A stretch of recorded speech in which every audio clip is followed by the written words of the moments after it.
Assalamualaikum warahmatullahi wabarakatuh. Selamat pagi anak-anak. Alhamdulillah masih bertemu kembali dengan pembelajaran IPS kelas 7 dengan materi kegiatan ekonomi distribusi. Pada pertemuan ini kita akan membahas mengenai pengertian distribusi. Distribusi adalah suatu kegiatan untuk menyalurkan barang atau jasa dari produsen ke konsumen. Suatu lembaga atau perorangan yang melakukan distribusi disebut sebagai distributor.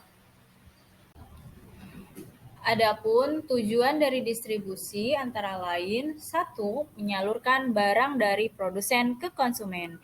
Yang kedua, agar hasil produksi lebih berguna bagi masyarakat. Dan yang ketiga, kebutuhan masyarakat akan barang atau jasa terpenuhi. Selanjutnya ada faktor-faktor distribusi. Yang pertama ada biaya. Faktor pertama yang dapat mempengaruhi kegiatan distribusi ini adalah biaya. Biasanya biaya ini sangat mempengaruhi distribusi karena dapat menentukan lamanya waktu distribusi dan kualitas dari distribusi itu sendiri.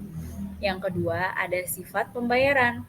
Faktor lainnya yang dapat mempengaruhi kegiatan distribusi adalah sifat pembayaran. Sifat pembayaran ini biasanya disesuaikan dengan produk yang akan disalurkan. Biasanya kegiatan distribusi berupa produk-produk dengan harga yang relatif murah akan dibayar secara tunai. Adapun produk-produk yang cukup mahal akan dibayar secara kredit. Faktor-faktor distribusi yang ketiga adalah jumlah penjualan. Dalam kegiatan distribusi, besar kecilnya jumlah penjualan akan sangat mempengaruhi kegiatan distribusi, sehingga faktor jumlah penjualan dapat menentukan harga dari kegiatan distribusi. Yang keempat, ada sifat barang. Sifat barang menjadi faktor yang dapat meningkatkan kualitas distribusi. Bagi perusahaan atau produsen, sangat perlu untuk mengecek sifat barang, seperti apakah barang yang akan distribusikan cepat rusak atau tidak. Dengan pengecekan ini, perusahaan akan mengetahui barang mana saja yang harus didistribusikan terlebih dahulu agar tidak mengalami kerusakan atau pembusukan. Yang kelima, tingkat keuntungan. Tingkat keuntungan ini menjadi faktor yang perlu diperhatikan oleh perusahaan atau produsen, karena hal ini menyangkut keberlangsungan suatu perusahaan. Apabila dalam melakukan kegiatan distribusi yang panjang mengalami kerugian, maka perusahaan jangan menggunakan distribusi seperti itu. Yang keenam, ada modal. Setiap perusahaan atau produsen pasti memiliki modal yang berbeda, sehingga kegiatan distribusi yang dilakukan juga berbeda-beda. Besar kecilnya modal perusahaan akan menentukan distribusi yang lebih pendek atau distribusi yang lebih panjang. Adapun jenis-jenis distribusi antara lain, satu, distribusi secara langsung. Distribusi secara langsung harus memperhatikan kemampuan dari perusahaan itu sendiri. Jangan sampai memaksakan kegiatan distribusi. Apabila tidak menyadari akan kemampuan yang dimilikinya, maka proses distribusi tidak dapat berjalan dengan baik.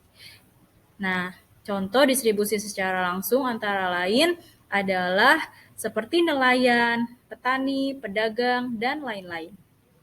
Yang kedua, distribusi secara tidak langsung.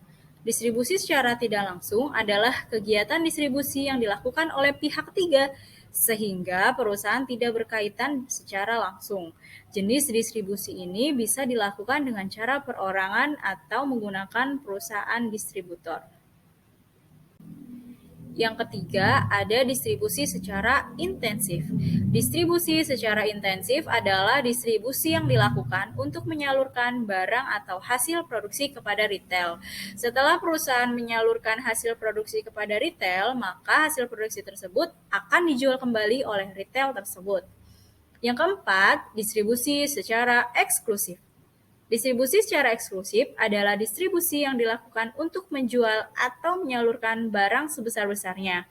Pada umumnya, ketika melakukan distribusi jenis ini atas kesepakatan kedua belah pihak, yaitu antara produsen dengan pengecer. Dan yang terakhir adalah distribusi secara selektif. Distribusi secara selektif adalah kegiatan distribusi yang dijadikan sebagai solusi agar barang dapat disalurkan dengan baik. Pada umumnya, distribusi jenis ini sering digunakan oleh produsen yang mengirim barangnya hanya pada daerah-daerah tertentu saja. Hal ini dikarenakan barang akan laris pada daerah-daerah tersebut. Demikianlah pembelajaran pada hari ini. Semoga dapat bermanfaat dan kalian dapat memahaminya. Terima kasih, sampai berjumpa pada pertemuan selanjutnya. Assalamualaikum warahmatullahi wabarakatuh.